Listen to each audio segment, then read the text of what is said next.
Well, hey there, you're on the internet, I have some free time, and welcome to the Triple N Network, where all you newbie nib nerds can find all the news you'll need. Let's look at ink today, shall we? Now, today's ink, somebody suggested in the comments of a previous video, DeAtramentis Aubergine. And for those Americans who might not be aware, aubergine is actually the word for eggplant in almost every language but ours. So, yeah. It is a pretty eggplanty purple. It's kind of dark, and yet still kind of bold. I love when an ink can achieve that. So, yeah. It's a purple, which I am not the biggest fan of. Don't hate it, but kind of picky about my purples. And this one is actually pretty good. Now, all the tests were done in this Sheaffer VFM with the standard medium nib. Let's check out the chromatography. Now, here's the standard chromatography, which is where you put the ink down and instantly dunk it in water. And as you can see, there's this sort of slate gray down at the bottom. You can see where the ink originally was, and it sort of goes up a little bit into, well, purple and more purple with this dark band at the top. And here I let it dry. I let the ink fully dry before dunking it in the water, and as you can see, that where the ink was originally, there's a much darker sort of stone gray, sort of a light gray-ish purple going up, and then the purple up at the top is much lighter. In fact, there's almost pinks in places. So, all right, Clairefontaine, 90 grams per square meter, 15 seconds to dry, which isn't too bad considering how hydrophobic this paper is, and it was a medium nib. Get some decent shading, which is nice for a dark ink. As you can see, it is a fairly dark purple. Yeah. Good flow, I'd say 6 out of 10 wetness. It wasn't showing sort of the standard DeAtramentis woolification, what I've sort of come to call it. DeAtramentis, I've noticed, the inks, the longer they're out of the bottle and in the pen, the worse they behave, I guess is the only way I can describe it. Sort of the longer it's out of the bottle, the more it feathers, the more it bleeds, the more it woolifies, for lack of a better word. And it didn't have that reaction on this paper, because at that point it had been in the pen for a little bit.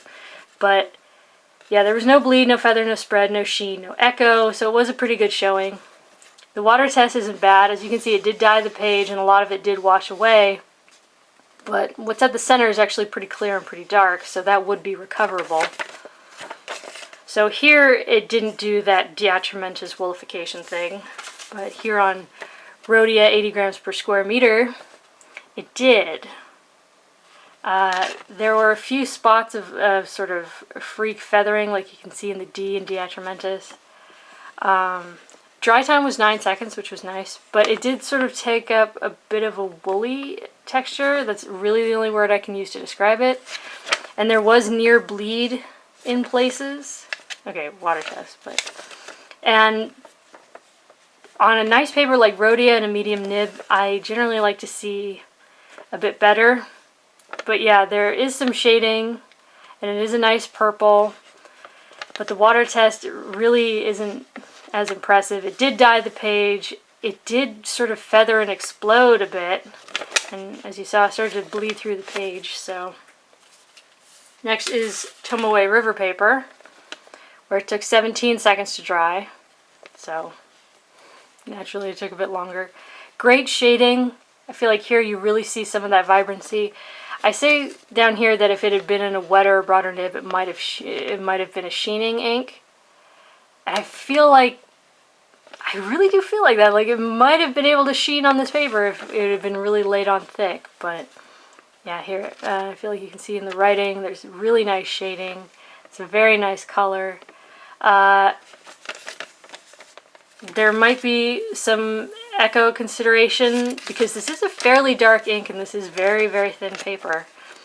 Water test, okay. It did dye the paper, and a lot of it did wash off, but I feel like at the center you can see there's this very clear gray. You see that? So I feel like I can't get too mad at this ink for its water resistance, because if you had to recover something, you could. There'd be that base gray that you could read, even if it did make a mess of the rest of the page. Next is 20-pound copier paper, and this is quite possibly the worst copier paper under the sun. It took 3 seconds to dry. And yeah, there's bleeding, there's feathering, there's spreading. There's no more shading. Look at that. That absolutely exploded. That's insane.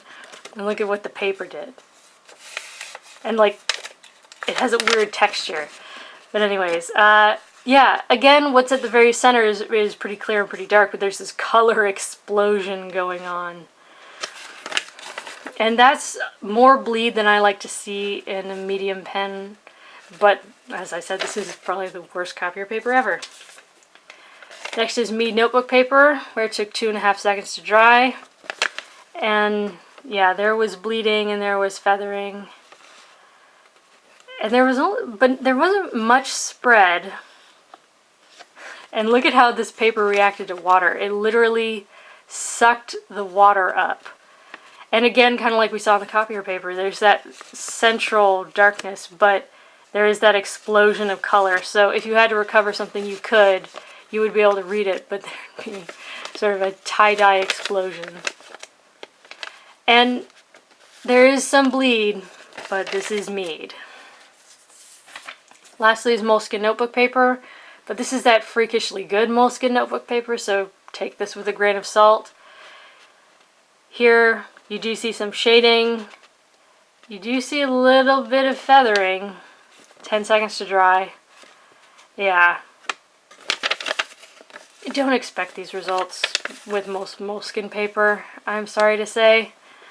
But yeah, again, the water resistance really not too bad. What's at the center is fairly dark and fairly clear. It did dye the page. It did feather a bit. But yeah. So there you go. There's DeAtramentis Aubergine. It definitely does evoke Eggplant. It's a very nice, dark, rich purple. And just like with eggplants, better when fresh. So, yeah. For your consideration from the Triple N Network, if you like the video, please give it a thumbs up. If you'd like to see more, please subscribe to the channel. And thanks for watching.